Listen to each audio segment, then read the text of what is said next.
ضرورت نہیں ہے. اگر کوئی ضرورت بتائے گا تو عیب آئے گا، عیب آیا تو کفر آ گیا.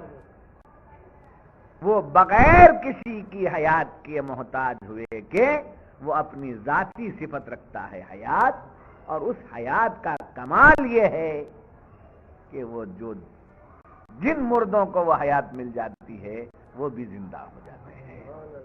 یہ سمجھ نہیں بات؟ ایسے ہی شان قیومیت ہے. قیوم کسے کہتے ہیں؟ قائم لنفسه ومقوم لغیرہ. قائم لنفسه ومقوم لغیرہ، جو اپنے آپ سے قائم ہو اور غیر کو قائم رکھنے والا. یہ شان قیومیت ہے.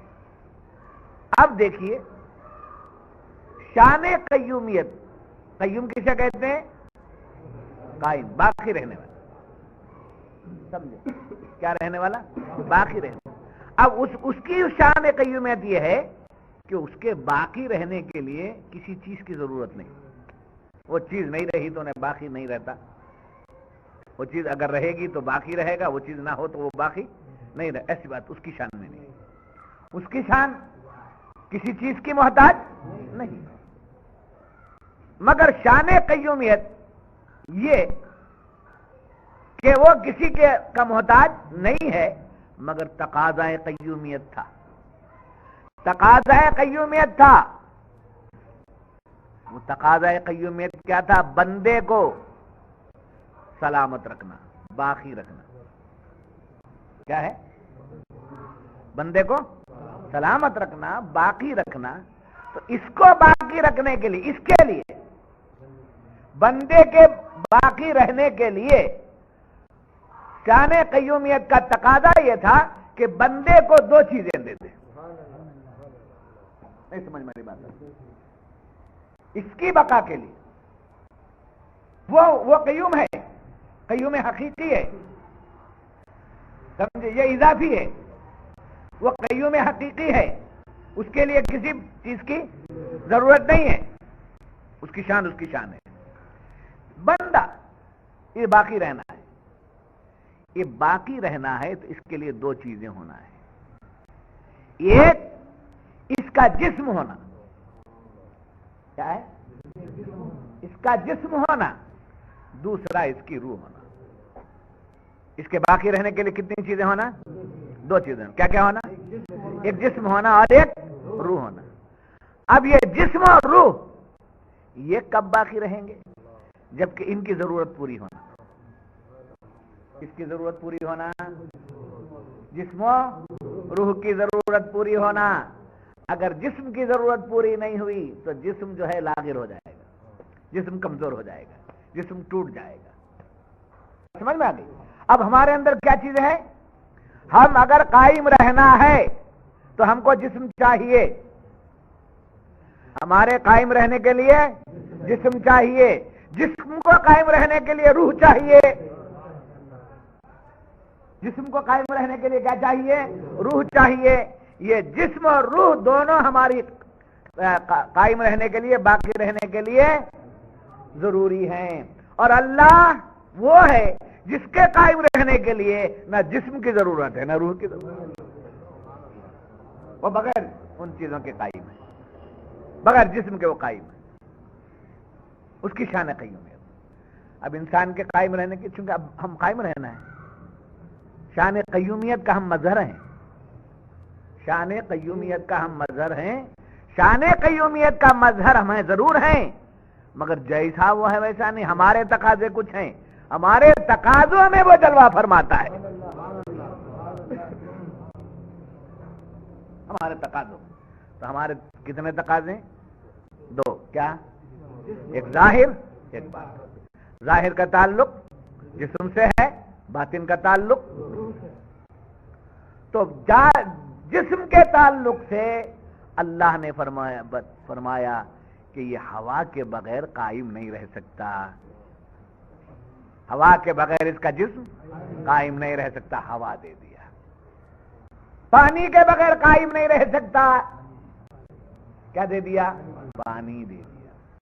غذا کے بغیر قائم نہیں رہ سکتا تو کیا دے دیا؟ غذا دے دیا. ہوائیں دے دیا، پانی دے دیا اور غذائیں دی۔ یہ کئی کے لیے دیا؟ جسم کے لیے۔ اب یہ جسم ہوا کھاتا رہے، پانی پیتا رہے، غذا کھاتا رہے، نہیں پنپ سکتا جب تک اس کا باطن روح اس کے اندر نہ ہو۔ سمجھے؟ اب کتنی چیزیں ہو گئی بھائی جسم کے بقا کے لیے؟ 3 کے ساتھ ایک چیز ملا دیا میں، کتنے؟ 4 ہو گئے۔ کیا ہو گیا؟ ایک غذا، ایک ہوا، ایک پانی اور ایک غذا۔ یہ سب رہنے کے لیے، اثر کرنے کے لیے کیا چاہیے؟ روح۔ اب روح اگر مردہ ہے، وہ خود مردہ ہے، تو مردے جسم کو کیا زندہ کرے گی؟ مردے جسم کو کیا زندہ کر سکے گی وہ؟ تو اس کا زندہ رہنا بھی ضروری ہے۔ تو اس کے تقاضے جو جسم کے تھے وہ غذا، پانی، ہوا کے ذریعے کر دیا، اور یہ روح کو زندگی دینے کے لیے پیغمبروں کو اور کتابوں کو بھیج دیا۔ کسے دے دیا؟ پیغمبروں کو، کتابوں کو، اولیاء کو، سب کو کیا کر دیا؟ بھیج دیا۔ ان پیغمبروں کے اوپر کیا نازل کر دیا؟ کتاب نازل کیا۔ یہی مفسرین فرماتے ہیں نزل علیک الکتاب بالحق، ہم نے آپ پر نازل کی ایک کتاب جو حق ہے، مصدقہ۔ سمجھے؟ پیغمبروں کی ضرورت کیوں؟ کتابوں کی ضرورت کیوں؟ پیغمبروں کے پردہ فرمانے کے بعد اولیاء کی ضرورت کیوں؟ علماء اہل سنت کی ضرورت کیوں؟ تو روح کی زندگی ہے۔ تو جتنے مذاہب اور ادیان نے باطلہ دنیا میں ہیں وہ چلتے پھرتے مردے ہیں، اس لیے کہ ان کی روح کی غذا ان کے پاس نہیں ہے۔ ان کی روح کی غذا ان کے پاس نہیں ہے، اور ہم زندہ ہیں، برے ہیں، گناہگار ہیں، خطاکار ہیں، اس کے باوجود ہم زندہ ہیں، اس لیے کہ ہمارے پاس کتابیں ہیں، ہمارے پاس نبی ہیں، ہمارے پاس اولیاء ہیں، ہمارے پاس اقوات ہیں، ہمارے پاس اقطاب ہیں، ہمارے پاس علماء اہل سنت ہیں، علماء ربانیین ہیں۔ نہیں سمجھ میں آ رہی بات؟ کتابوں کے نزول کا مقصد کیا؟ روح کی۔ نبیوں کے عالم تشریف آوری کا مقصد کیا؟ تو اب میں آپ سے پوچھوں، یہ دونوں زندگیوں میں سے کس کی زندگی بڑھ کر ہے؟ روح۔ تو آج دنیا جتنی چیزوں پہ جا رہی ہے وہ سب مادیت ہے۔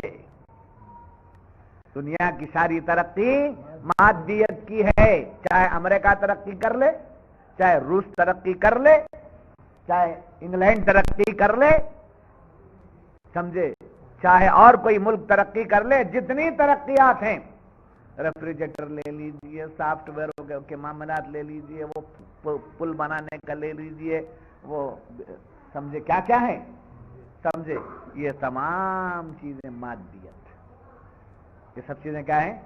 مادیت۔ اور یہ مادیت جتنا اس کو ترقی کریں گے آپ، اس کی ترقی پھر تنزل کی طرف جاتی ہے۔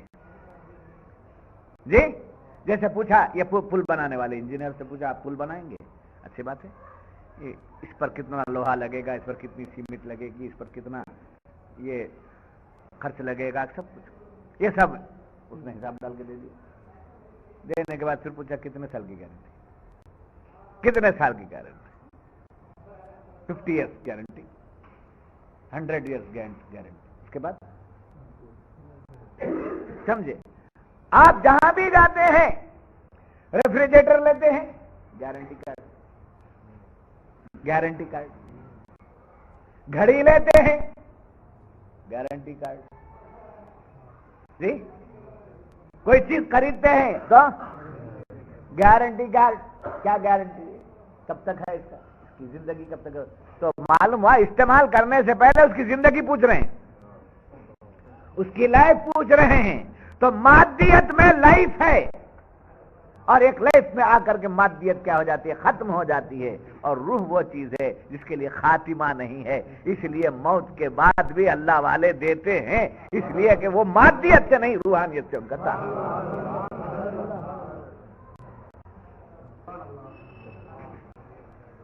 اللہ والے ہم کو دیتے ہیں جو بولتے ہیں، اللہ والوں سے ہم لیتے ہیں جو بولتے ہیں، نبی دیتے ہیں، غوث دیتے ہیں، خواجہ دیتے ہیں، اور نیا آدمی دیکھتا ہے تو کہتا ہے کہ ان کا عقیدہ غلط ہے، اور بیٹھ کر سنے گا تو ہم بتا دیں گے کہ ہمارے یہ عقیدے کے اندر جان۔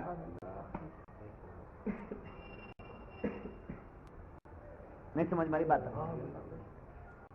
زیادہ تعداد میں آؤ، توجہ سے سنو، میں خود پرپیئر ہو کر آتا ہوں، میں گھر سے باہر نہیں نکلتا اتوار کا دن جب تک کہ آپ کے تفاسیر کے لیے تفاسیر نہیں دیکھ لیتا، اور ہر تفسیر کے ایک پوائنٹ اس میں آتی ہے، وہ مجھے یادداشت کے لیے بولتے بولتے کوئی چیز رکنا جانا اس لیے کر لیتا ہوں، بڑی محنت سے درس بولتا ہوں بابو، میں کبھی اعلان نہیں کیا جمعہ میں آپ آئیے، جمعہ میں آپ آئیے، جمعہ میں آپ آئیے، آپ آئیے جمعہ میں آئیے، کبھی اعلان نہیں کیا، اتوار کو آئیے، اتوار کو آئیے، اتوار کو آئیے، اس لیے کہ میں آپ کو علم دینا چاہتا ہوں، علم دینا چاہتا ہوں۔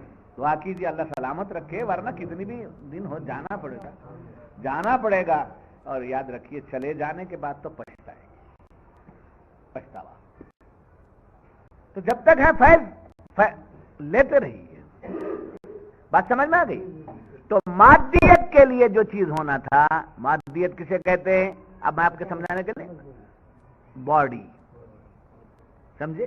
یہ مٹی کا، یہ اب اس کے لیے ضروریات ہیں، یہ اڑتا بھی ہے، مکے کو جانا ہے، اس کی ضرورت ہے پاسپورٹ، اس کی ضرورت ہے ویزا، اس کی ضرورت ہے امیگریشن، اس کے بغیر وہ جا نہیں سکتا، مگر اندر ایک چیز ہے جو اسے سلامت رکھی ہوئی ہے، اس کے لیے نہ کوئی پاسپورٹ، نہ کوئی ویزا، نہ کوئی امیگریشن، نہ اور کوئی سواری، جس کو اعلیٰ حضرت فاضل بریلوی رحمت اللہ علیہ فرماتے ہیں، جان و دل ہوش و خیرت سب تو مدینے پہنچے، جان و دل ہوش و خیرت سب تو مدینہ پہنچے، تم نہیں چلتے رضا سارا تو سامان گیا، جان و دل ہوش و خیرت سب تو مدینہ پہنچے، تم نہیں چلتے رضا سارا تو سامان گیا۔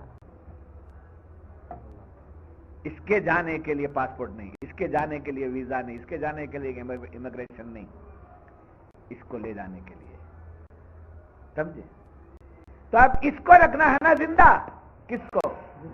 جسم کو زندہ رکھنا ہے، تو زندہ رکھنے کے لیے کیا چاہیے؟ ہوا پانی سب چاہیے، مگر اور ایک بنیادی روح چاہیے، کیا چاہیے؟ روح چاہیے۔ اب روح بھی زندہ رہنا ہے، کیا رہنا ہے؟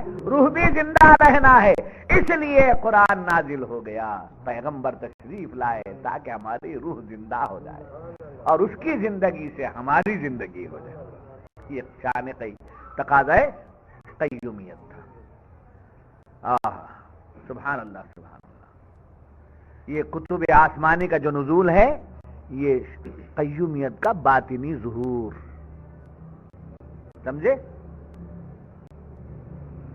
اللہ قیوم ہے اپنی ذات میں، وہ وحدہ لا شریک ہے، وہ صفت میں بھی وحدہ لا شریک ہے، جسم سے میں شان قیومیت ظاہر ہو رہی ہے، تو غذا، پانی، ہوا، روح چاہیے۔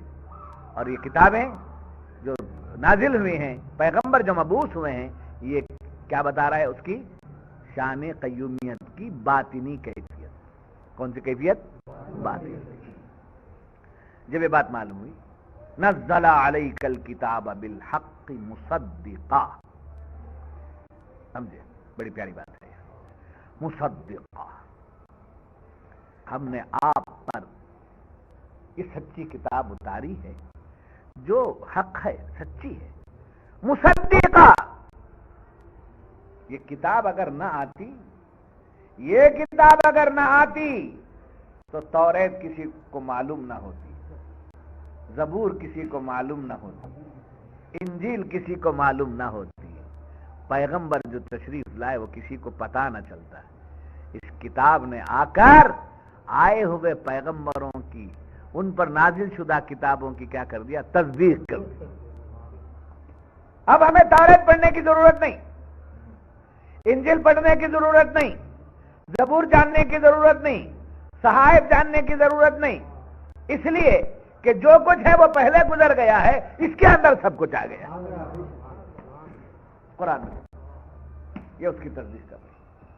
اگر یہ نہ آتا معاذ اللہ توریت جھوٹی ہو جاتی، زبور جھوٹی ہو جاتی، انجیل جھوٹی ہو جاتی.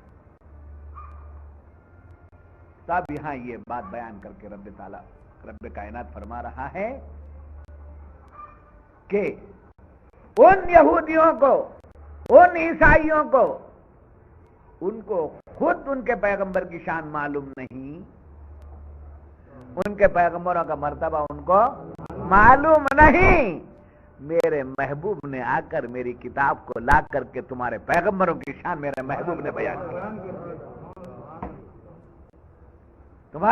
تم کو جو کتابیں ملی ہیں اس کو اس کتاب میں بتایا. تمہارے جو پیغمبروں کی شان ہے وہ اس کتاب میں. مصدقا لما بین یدیہ، اگلی کتابوں کی تصدیق فرماتی ہے. وانزل التوراۃ والانجیل، اس سے پہلے اللہ تعالیٰ نے کیا نازل کیا؟ توریت اور انجیل نازل. یہ کتابیں اس سے پہلے بھی نازل. اچھا، توریت اور انجیل جو کتابیں تھیں وہ کتابیں، اس میں ہمارے پیغمبر کی شان بیان تھی، یعنی پیغمبر آخر الزمان کی شان، آپ کی تشریف آوری اس میں بیان تھی. تو وہ یہودی اور نصارہ علماء کیا کرتے تھے؟ کتمان کرتے تھے. کتمان چھپا دیتے تھے. لوگ جا کے پوچھتے تو اس پر ہاتھ رکھ کے آگے پڑھتے، جیسا کہ اس سے پہلے بھی سننے والوں نے سنا. کتاب ہاتھ رکھ کے آگے بڑھتے، یا نہیں تو اسے چھوڑ کے پڑھتے. اور آج ایسا ہو رہا ہے. توریت اور زبور میں یہود و نصارہ کے علماء نے اپنی قوم سے حضور کی عظمت چھپانے کے لیے کتابوں پر ہاتھ رکھ دیتے تھے، اور آج دنیا وہابیت اور دیا بنا نبی کی عظمت کو چھپانے کے لیے معنی کو بدل دیتے، مفاہیم بدل دیتے، مطالب بدل دیتے. ان کے بس میں نہیں آیت بدل سکے، ان کے بس میں نہیں کہ آیت قرآنیہ بدل. آیت قرآنیہ بدل نہیں سکتے، معنی اور مطالب بدل. وہ کام ادھر بھی وہ لوگ کرتے تھے ویسا، اب ادھر یہ کام کرتے. تو اس لیے قرآن کو سیکھنا بھی ہے، سمجھنا بھی ہے، تو عشاقان رسول سے ہی سمجھنا ہے. پہلے یہ معلوم کرنا مولانا کون ہے. یہ بڑی ڈگری ہے، وہ بڑا ہے، وہ بڑے متقی ہیں، بڑے پرہیزگار ہیں، سمجھے، بہت پرہیزگار ہیں، بہت پڑھے لکھے ہیں، بہت علم والے ہیں. یہ سب تعریفات ہیں. پڑھے برابر، بہت پڑھے ہیں کیا؟ کیا شیطان سے بھی زیادہ پڑھے ہیں؟ ان سے بھی زیادہ ہیں کیا؟ اس سے بھی زیادہ پڑھے ہیں کیا جی؟ ایسے بات ہے نہیں. اب تک شیطان بھی پڑھ کر سب سے زیادہ بول کر سمجھو نہیں، اس کے ذرا برابر ہے. پھر کیا ہے؟ شیطان کے برابر نہیں ہوئے تو پھر کیا عالم ہے؟ اب بڑے پرہیزگار ہیں، عبادت ہے، وہ ریاضت ہے، اچھا، بہت اچھا. شیطان سے بھی زیادہ عبادت کر کے ہیں کیا؟ نہیں، دیکھو بیکار کی باتیں کرو. میں بیکار کی نہیں کر رہا ہوں، آپ بیکار کی کر رہے. تب ان کو جواب دینا، جی حضرت کیا پڑھ کر ہم کو معلوم نہیں، کتنے تقوی والے ہم کو معلوم نہیں. غوث کے غلام ہیں کیا جی؟ خواجہ کے غلام ہیں کیا جی؟ نسبت ہے کیا جی ان کو؟ چشتی قادری وہ ہیں کیا جی؟ سامنے کے ڈگریاں دیکھنا نہیں، پیچھے کی نسبت نہ دیکھنا. تو بیانات سنیں گے تو کیسے لوگوں کے سنیں گے؟ جن کے پاس نسبتیں ہوں، چشتی قادری نقشبندی سہروردی ہو، یا رضوی اشرفی عامری حبیبی وغیرہ. تو یہ بتا رہا تھا کہ کتاب کامل کتاب ہے. سبحان اللہ، بڑی پیاری بات لکھی شاید. یہ کتاب کامل ہے، دوسری کتابیں ناقص. اللہ کی کتاب کو کیسا ناقص بول دیے؟ دیکھیے اس کے اندر کا پورا مغز اس کے اندر آ گیا. ایگزامپل دیتا ہوں، بات سمجھ لینا. 10 روپے کی نوٹ میں نے آپ کو دے دیا، 10 روپے کی نوٹ میں نے آپ کو دے دیا، تو پھر اس کے بعد میں نے پھر 50 پیسے بھی اٹھا کے دیے. کیا کیا میں نے؟ 50 پیسے بھی اٹھا کے دیے۔ آپ نے پوچھا یہ کیا ہے؟ نہیں، اس میں 50 پیسے کم ہے، اس میں 50 پیسے کم ہے، تو آپ کیا بولیں گے؟ کیسے ہو سکتا ہے؟ یہ 10 کی نوٹ نہیں ہو سکتی تھی جب تک کہ اس میں سے 1 پیسہ بھی کم ہوتا۔ 1 پیسہ بھی اگر کم ہو جائے تو 10 کی نوٹ نہیں بن سکتی تھی۔ اگر 10 کے نوٹ میں چھٹا دیا آپ کو، اس میں سے 50 پیسے کم دے دیا، آپ کیا کریں گے؟ حضرت 50 پیسے کم ہے، لائیے۔ میں نے کہا کہ 10 روپے دیا ہوں میں آپ کو۔ نہیں حضرت گن لیجیے، آپ گن لیجیے، 9.5 ہیں، 10 نہیں ہوئے، تو 10 ہونے کے لیے کیا چاہیے؟ 50 پیسے چاہیے۔ چھٹا چلا تو 50 پیسے چاہیے، بندہ مل گیا تو 50 پیسے کی کمی اس کے اندر نہیں ہے۔ بات سمجھ میں آ گئی؟ تو جتنے گزرے چھٹے تھے اور یہ آ گئی تو کامل، قرآن آ گئی تو بندہ ہو گیا ہے، پھر اس کے اندر کوئی اور چھٹے کی بات ہی نہیں۔ یہ کم ہے، وہ کم ہے، وہ نہیں ہے، یہ نہیں، کچھ نہیں۔ یہ آ گئی تو اس توریت کیا ہے معلوم پڑ گیا، انجیل کیا ہے معلوم پڑ گیا، زبور کیا ہے معلوم پڑ گیا، پیغمبر کیا ہے معلوم ہو گیا، واقعہ یوسف کیا ہے معلوم ہو گیا، واقعہ نوح کیا ہے معلوم ہو گیا، آدم سے لے کر آخر دم تک کیا ہے سب کچھ معلوم ہو گیا۔ ولا رطب ولا یابس الا فی کتاب مبین۔ سمجھ آئے بات؟ کامل کتاب ہے قرآن، بقیہ کتابیں ناقص ہیں۔ یاد رکھیے، اللہ کی ذات اولاد سے پاک۔ اب یہ باتیں کیوں آ رہی ہیں؟ مناظرہ ہو رہا ہے کس سے؟ نصارہ سے۔ کس سے؟ نصارہ سے۔ ان کا کیا عقیدہ تھا؟ حضرت عیسیٰ علیہ السلام کو اللہ کا بیٹا بولتے تھے، بی بی مریم کو اللہ کی بیوی بولتے تھے، اولاد ثابت کرتے تھے اللہ تعالیٰ کی، بیوی ثابت کرتے تھے اللہ تعالیٰ کی، معاذ اللہ، 100 بار معاذ اللہ، 1000 بار معاذ اللہ۔ ان کی تردید میں بات آ رہی ہے تو ایک طریقہ آپ کو یہ مدرسے کے پڑھے ہوئے علماء بھی آئے تو بہت اچھا ہے، اماموں کو پکڑ کے لاؤ، اور خاص طور پر سنی ان کو بات کرنے کا ڈھنگ سکھائے۔ قرآن کیا مزاج دے رہا ہے دیکھیے کہ کسی سے مناظرہ کرو تو ابے تبے میں نہیں جانا، دلائل ایسے دو کہ وہ لاجواب ہو جائے۔ جب بھی بات کرو آپ کسی سے دلائل، چاہے وہ دلائل قرآنی ہوں، حدیث کی ہوں، یا فی البدی مدلل آپ کی ذہانت سے ہوں، ایسے مثالیں ہوں کہ اس مثال کے سامنے وہ آگے بڑھنا۔ اب دیکھو یہاں اللہ کو انہوں نے کیا کیا؟ نصارہ نے اللہ کے لیے کیا ثابت کرنا چاہا؟ کیا اولاد۔ تو یہاں مفسرین فرماتے ہیں اللہ اولاد سے پاک ہے، اللہ اولاد سے پاک ہے۔ اور کیوں؟ اس لیے کہ باقی رہنے والے کو اولاد کی ضرورت نہیں ہے۔ کیا ہے؟ باقی رہنے والے کو اولاد کی ضرورت نہیں ہے، جو فانی ہے اس کو اولاد کی ضرورت ہے۔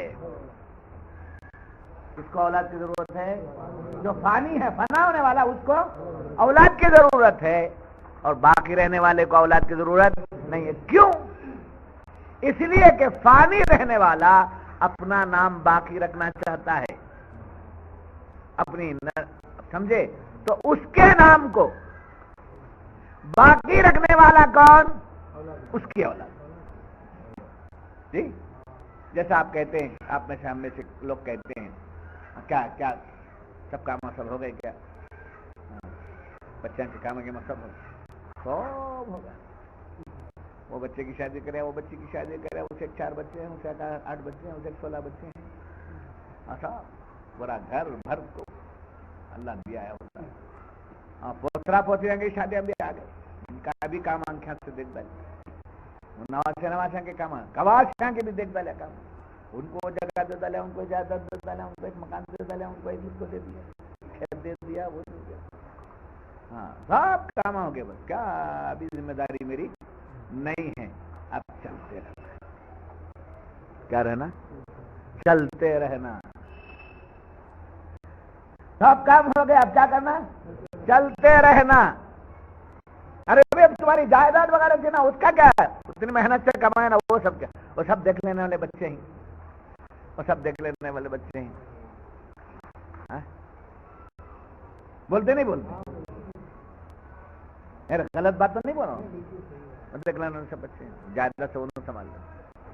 اب پھر میں ہمارے یہاں تو بچے آپ کو ڈال دی وہ بھی ہیں، سب ہو گیا، سب ہو گیا، تو سب ہو گیا تو جانا ہے، تو جانے کا مطلب کیا، فنا ہونا ہے، فنا ہونا ہے، سمجھے؟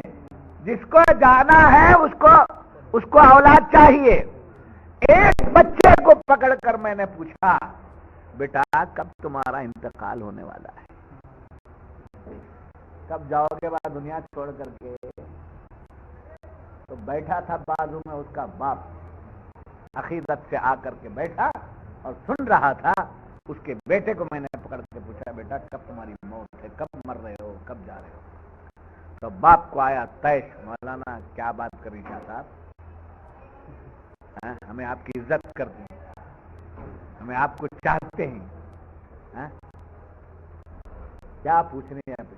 میرا بچہ ابھی ایک کلے پہ مارے تو دودھ، ایک کلے پہ مارے تو خون، ابھی دنیا دیکھنا، ابھی رہنا ہے، ابھی شادی نہیں، ابھی پڑھ رہا ہے بچہ، شادی نہیں، میزبانی نہیں، اولاد نہیں، آل نہیں، کچھ نہیں، ایسا پوچھتے نا پہ لائق کیا اپنے نہیں پوچھتے؟ ارے بابا کچھ ہے تو جی بولا، نہیں تو نہیں بولو، کچھ تو بولو، درس قرآن بابا، درس سبق میں سمجھنا چاہیے، سمجھے؟ تقریر میں سنو کیا بولتی، نہیں سنے آیا تو دیکھو نا کیسا ہاتھ حالت، نہیں سمجھ میں کیسا بمڑا مارتے ہیں، دیکھو اچھا، جا کے بیٹھ کو دیکھو اور مجھے یاد کرو، سمجھے؟ شاہ صاحب بمڑی مارنے والے کی نشانی بھی دے ڈالے تھے، ہاتھ ہلانے والے کی بھی دے دیے تھے، وہ کون سی چیز ہے جو شاہ صاحب نہیں بتائے بول کر یاد کر لو۔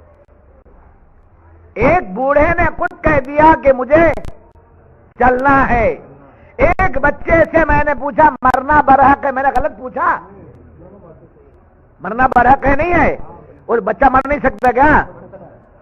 مگر میں پوچھا تو غصہ کیوں آ گیا؟ اس لیے کہ اس کا بھی رہنا ہے، شادی کرنا ہے، بچے ہونا ہے، جائیداد بنانا ہے، دنیا دیکھنا ہے، بہت کچھ کرنا ہے، سمجھے؟ تو جس کو رہنا ہے اس کو اولاد کی ضرورت نہیں، جس کو جانا ہے اس کو اولاد کی ضرورت ہے۔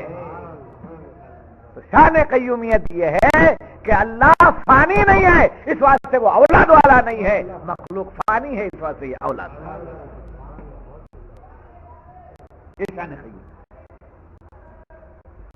نہیں سمجھ میں؟ تاکہ اس کی نسل باقی رہے، فانی جو ہے اس کی نسل باقی رہے۔ جب یہ بات معلوم ہوئی، دیکھیے چاند، سورج، ستارے، یہ تمام چیزیں عارضی ہیں، کیا ہیں؟ عارضی ہیں، عارضی قیام ہے ان کا، سمجھے؟ تو یہ دو باتیں سمجھنا، ہم بھی عارضی ہیں، چاند سورج ستارے بھی عارضی ہے، ایک دوسری پوائنٹ ہے، چاند سورج ستارے بھی عارضی ہیں اور ہم بھی عارضی ہیں، مگر یہ ہم جو عارضی ہیں چند سالوں کے لیے، جی ہم جو عارضی ہیں چند سالوں کے لیے، کتنے سالوں کے لیے؟ چند سالوں کے لیے، اب چند میں 70 لے لیجئے، 80 لے لیجئے، سورج، چاند، ستارے جب سے دنیا ہے تب سے ہے، اور کب تک ہے؟ قیامت، قیامت جب تک اللہ کی مرضی ہو، قیامت تک، قیامت میں وقت میں وہ سب کیا ہو جائیں گے؟ فنا ہو جائیں گے، سمجھے؟ تو ان کو بھی فنا ہے، مگر ان کا قیام کب تک ہے؟ قیامت تک ہے، تو جو عارضی قیامت تک قائم ہیں ان کی بھی اولاد نہیں ہے۔ چاند کے بیٹے کا نام کیا؟ چاند پاشا، سورج کے پوترے کا نام، جی تو ستارے کی اولاد ہے، چاند کی اولاد ہے. کیا پیاری بات سمجھا رہا قرآن، کیا پیاری بات سے بات بتائی جا رہی ہے. اے دیوانو، قیامت تک قائم رہنے والے چاند سورج ستارے کو جب کوئی اولاد نہیں ہو سکتی تو ہمیشہ ہمیشہ رہنے والے قیوم کو اور اللہ کو کیسے اولاد ثابت کرتے ہو؟ میں سمجھ بھی بات باطل کر رہا ان کے عقیدے کو. قرآن باطل کر رہا، باطل. ریفرنس دو اچھا، پروف دو اچھا، بات کرو وزن کی. کہ تمہیں فتح کر دینا کہاں؟ ہمارا بابا کرتے، ہمارے نانا کرتے، تمہارا نانا بتاں کے پاس بھی جاتے تمہیں چلو. ایسا نہیں، اچھا چھوڑا، فاتحہ کرتے ہیں کان سے بول کر ثابت کر لا جاتا. یہ ہے صلاۃ و سلام علیک یا رسول اللہ، صلاۃ و سلام علیک یا رسول اللہ. یہ پڑھتے ہمارے سنی مولوی میں پڑھتے. پڑھنا ضروری ہے کیا؟ مبارک وسلم اللہم صلی علی سیدنا محمد وعلی آل سیدنا محمد مبارک وسلم. اس میں درود بھی ہو گیا اور سلام بھی ہو گیا. پھر اوپر سے صلاۃ و سلام علیک یا رسول اللہ. کیا کہے کو پڑھ دیں؟ نہیں، یہ ہماری سنیا کی نشانی، ہمارے اعلیٰ حضرت کی نشانی. کیا کرتا ہے؟ بیوقوف ملا رہے بول کر بیوقوف بناتا ہے، بیوقوف ملا بالکل بیوقوف بناتا ہے. اس کو جواب دینا اللہم صلی علی سیدنا محمد وعلی آل سیدنا محمد مبارک وسلم. یہ حضور کے غیاب میں یعنی حضور سرکار ہمیں نظر نہیں آ رہے ہیں، ہم درود بھیجتے ہیں. جب درود بھیجتے ہیں تو سرکار اپنے روضے سے ہمیں دیکھتے ہیں. جب حضور کے دیکھنے کا یقین آتا ہے اور حضور سامنے آ گئے، صلاۃ و سلام علیک یا رسول اللہ.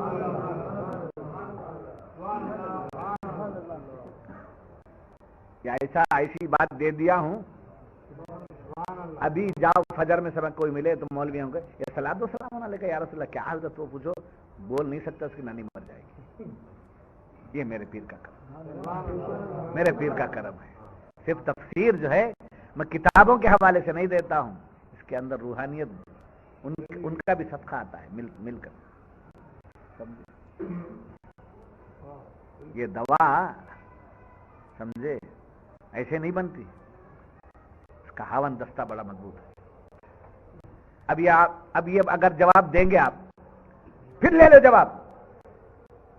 یہ تمہارے عقل سے بولے سو، تمہارے عقل سے بولے، ٹھیک ہے میری عقل کی بات. تمہارا فضائل درود اٹھاؤ. تمہارے مولانا ایک لکھ کر ہیں کہ جب کوئی امتی حضور پر درود بھیجتا ہے تو حضور فرماتے ہیں میں میرے روضے سے درود بھیجنے والے کے مقام تک پورے حجابات ہٹ جاتے ہیں، میں اپنے روضے سے اس کی طرف رحمت کی نظر سے دیکھتا ہوں. یہ ان لوگوں نے کتابوں میں لکھا ہے. میں سمجھ اور آزمانے کے لیے پوچھو کسی سے بھی، صلاۃ و سلام علیک یا رسول اللہ کیا بھی ہوا؟ وہ سنی دعوت اسلامی، دعوت اسلامی، وہ ان کو سب پکڑ پوچھو. نہیں ہماری علامت بیوقوفی بات ہو جائے گی، جواب ہو جائے گا تو لوگ کیا کریں گے؟ بیوقوف بنائیں. آپ ایک ایک بات کو ثابت کر سکتے ہیں علم کے ساتھ. علم نہ ہونے کی وجہ سے بغلیں جھگڑا. نہیں سمجھ میں بات. تو کیا بتا رہا تھا؟ سورہ آل عمران میں کس کا رد ہو رہا ہے؟ نصارا کا رد. ان کا عقیدہ کیا تھا؟ اللہ کے بیٹا ہے کون؟ معاذ اللہ حضرت عیسیٰ علیہ السلام. اللہ کی بیوی ہے معاذ اللہ کون؟ بیوی مریم. اس عقیدے کا جواب دے دیا گیا. پھر بڑی پیاری بات فرمایا، دیکھو نزل علیک الکتاب بالحق من قبل هدى نزل علیک الکتاب مصدقا لما بین یدیہ وانزل التوراۃ والانجیل من قبل هدى للناس وانزل الفرقان. توریت بھی نازل ہوئی اس سے پہلے اور انجیل بھی نازل ہوئی، زبور بھی آئی. سمجھے؟ توریت اور انجیل دونوں کا ذکر لے کر فرمایا کہ یہ سمجھیں جس زبان میں نازل ہوئی وہ زبان عربی نہیں تھی، ایک کتاب عبرانی زبان میں تھی اور ایک کتاب سریانی زبان میں تھی۔ ایک کتاب کیا میں تھی؟ عبرانی میں تھی اور ایک کتاب سریانی میں تھی۔ تو ان زبان میں کوئی اس زبان کا کوئی وزن نہیں تھا، اس لیے کتابوں کو بدلنے والے بدل دیے، مگر قرآن وہ کتاب ہے جو زبان عربی میں نازل ہوئی۔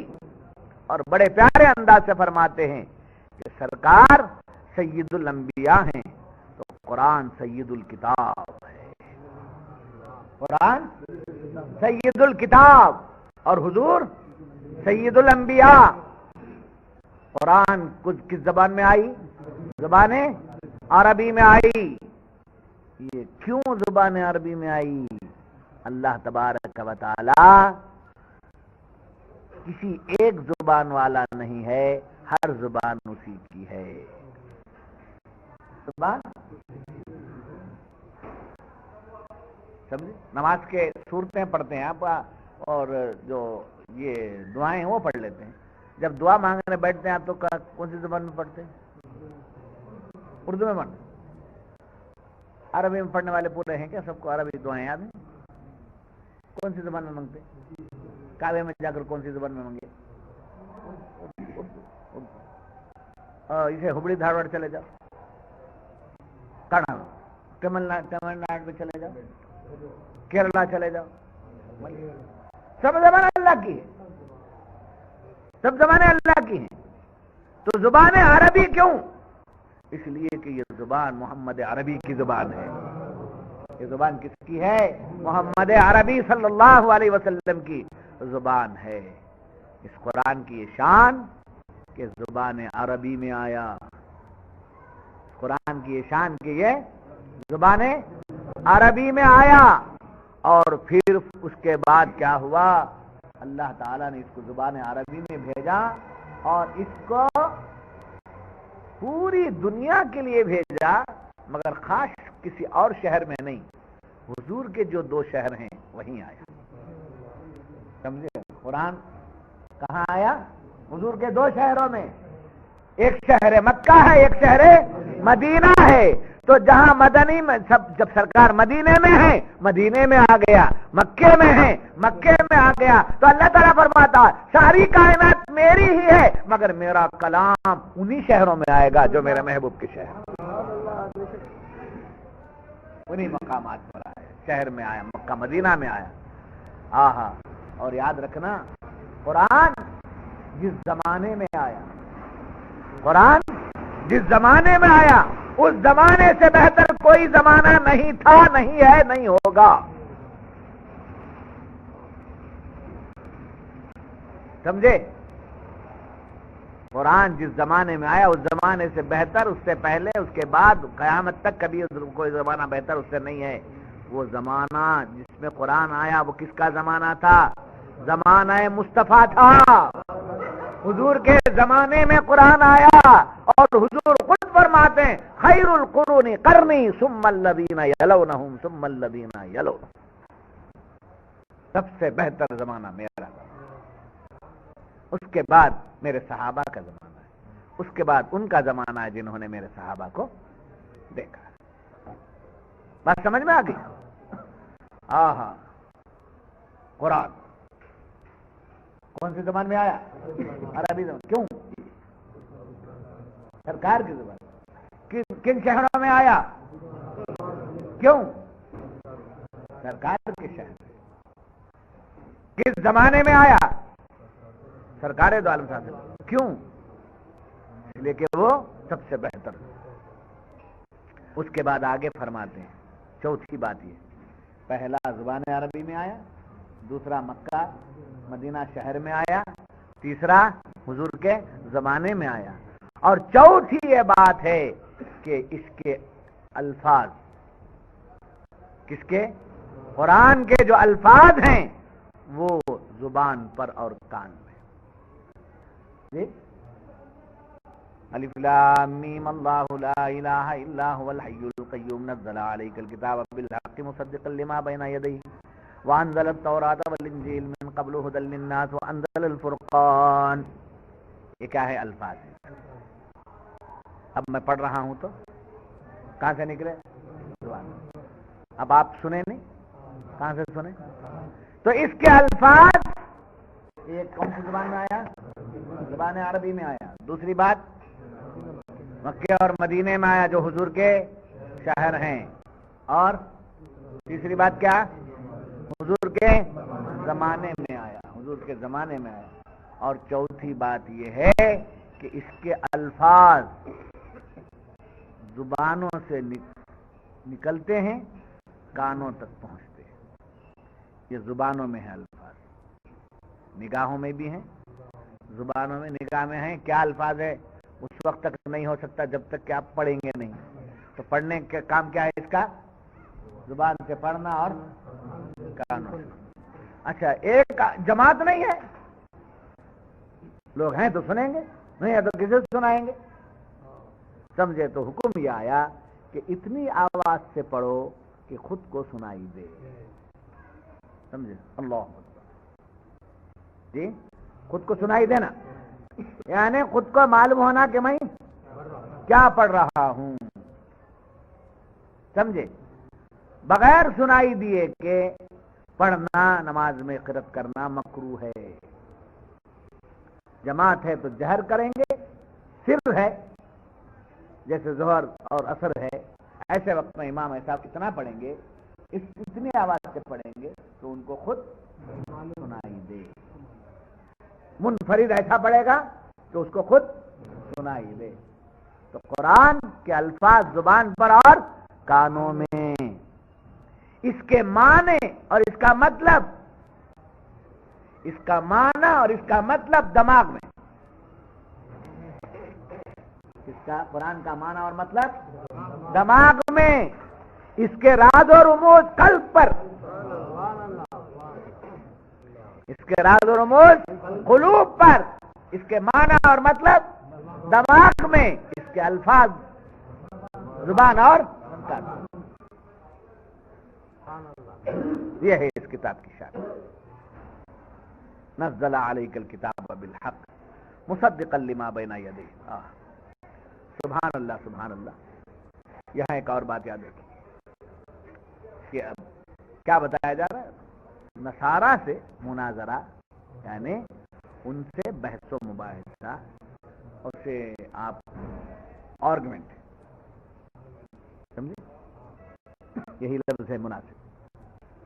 کورٹ میں جراح بولتے ہیں، جراح. سمجھے؟ آرگومنٹ کرتے نا کورٹ میں لائر لوگ. سمجھے؟ تو مار میں آتا کیا ہے تو کیا بول رہا ہوں؟ ایسا بول سکتا ہے؟ ثابت کرنا. اگر غلط کوئی بات بول رہا ہے تو objection your honor. تو یہ objection جو دیتا ہے وہ ثابت کرنے میں، جب غلطی کرتا ہے تو objection دیتا ہے. جب ثابت کرتا ہے، آرگومنٹ کرتا ہے تو پروف کے ساتھ، قانون کے ساتھ، سمجھے کرتا ہے. ایسے ہی جب کسی سے کوئی بات کرنا ہے تو جھگڑا، لڑائی سے نہیں، بلکہ یہ سورت کیا تمیز بتا رہی ہے ہمیں؟ یہ سورہ کیا بتا رہا ہے؟ جب کسی سے کچھ بات کرنا ہے، تمہاری بات سے کسی کو اختلاف ہے، تو اس اختلاف کا جواب دلیل سے دو. اس اختلاف کا جواب دلیل سے دو، مدلل دو. یہ سب. یہاں ایک اور بات کہتے ہوئے اپنی بات کو لے چلوں آگے کہ دیکھیے، مناظرے میں کیا چاہیے؟ دلیل، جھگڑے نہیں، لڑائی نہیں. سمجھے؟ کیا رہے تو سلام پڑھنے سے منع کرتا تو کیا باہر نکل رہے.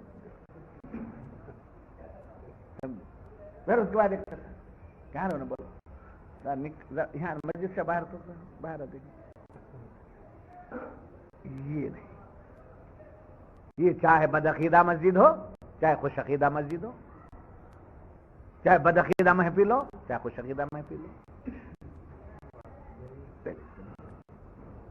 میں کہیں بھی بیٹھ جاؤں ثابت کرتا ہوں، اللہ کا کرم ہے، اور سب ڈرتے ہیں، دیکھنے والے دیکھ رہے ہیں۔ ڈرنے کا مطلب کانپتے نہیں ہیں، ان کو معلوم ہے کہ ایک بات کریں گے تو 10 سنیں گے، کہ ان کے عقائد باطلہ کفریہ شرکیہ عقیدے کا جواب قرآن جیسا دے رہا ہے، تو قرآن یہی چاہتا ہے کہ اخلاق سے پیش آؤ، اور ان کے ساتھ حضور صلی اللہ علیہ وسلم سے گستاخی کرنے کے باوجود حضور ان سے کس طریقے سے پیش آ کر کے دعوت تبلیغ فرمائے۔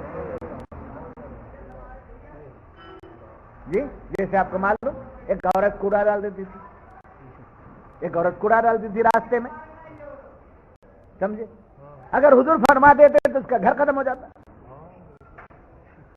اس کو موت کے گھاٹ اتار دیتے، نہیں تھے صحابہ، جان دینے والے نہیں تھے، سرکار اس کو وہ برداشت کر رہے ہیں، جا رہے ہیں آ رہے ہیں، جا رہے ہیں آ رہے ہیں، دوسرا جب ایک مرتبہ تشریف لے جا رہے ہیں صحابہ کے ساتھ تو راستہ صاف ہے، گلی پاک ہے، حضور نے پوچھا کہ آج کیا گلی بہت پاک ہے، راستہ بہت صاف ہے، کیا بات ہے؟ تو صحابہ نے کہا یا رسول اللہ صلی اللہ علیہ وسلم جو کوڑا ڈالتی تھی وہ بیمار ہو گئی، وہ بیمار ہے، بستر مرگ پر پڑی ہوئی۔ ہاں بیمار ہو گئی، بیمار ہو گئی ہے، چلو جا کر دیکھیں گے، عیادت کریں گے، اگر حضور یہ فرماتے ہیں بہت اچھا ہوا، دیکھو حق کے راستے میں کانٹے ڈالنے والوں کا یہی انجام ہوتا ہے، اگر حضور فرما دیتے تو صحابہ روایت کر دیتے اور قیامت تک کے لیے مثال بن جاتی، مگر سرکار نے کیا کیا، چلو دیکھیں گے، جب چل کے دیکھنے کو پہنچے